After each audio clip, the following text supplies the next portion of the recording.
Good morning friends. ఈరోజు మనము June 1కు సంబంధించిన కరెంట్ అఫైర్స్ బిట్స్ని అయితే చూద్దాము. మొదటి ప్రశ్న, ఆపరేషన్ సింధూర్ లోగోను రూపొందించింది ఎవరు? Answer, lieutenant colonel Harsha Gupta మరియు హవల్దార్ సురేందర్ సింగ్ రూపొందించడం జరిగింది. రెండవ ప్రశ్న, 72వ మిస్ వరల్డ్ విజేత ఎవరు?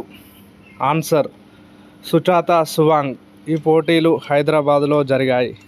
మూడవ ప్రశ్న, మిస్ వరల్డ్ పోటీలలో భారత తరపున పాల్గొన్నవారు ఎవరు?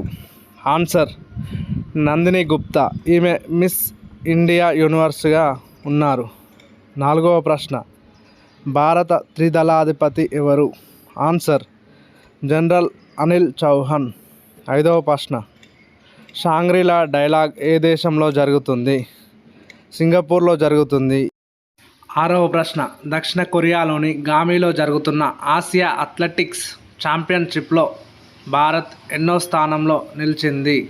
రెండవ స్థానంలో నిలిచింది. మొదటి ప్లేస్లో చైనా, మూడవ స్థానంలో జపాన్ నిలిచింది. ఏడవ ప్రశ్న, ఆసియా అథ్లెటిక్స్ ఛాంపియన్షిప్లో భారత్ ఎన్ని పతకాలను సాధించింది? ఆన్సర్, 24 పతకాలు. 8 స్వర్ణాలు, 10 రజతాలు, 6 కాంస్యాలు సాధించడం జరిగింది. ఎనిమిదవ ప్రశ్న, టైగర్ మ్యాన్ ఆఫ్ ఇండియాగా ఎవరిని పిలుస్తారు? వాల్మీక్ థాపర్. ఇతను మరణించడం జరిగింది.